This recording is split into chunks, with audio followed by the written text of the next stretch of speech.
त्यांचं यापुढे देखील महाराष्ट्र सोबत राहील अशी अपेक्षा करतो।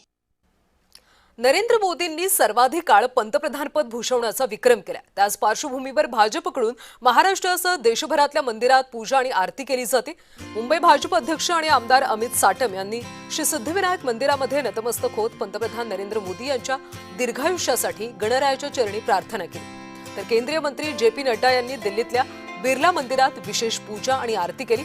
तर ठाण्यामध्ये भाजपच्या वतीनं जागमाता मंदिरात भाजपचे आमदार संजय केळकरांसह भाजपच्या कार्यकर्त्यांकडून महाआरतीचं आयोजन करण्यात आलं होतं।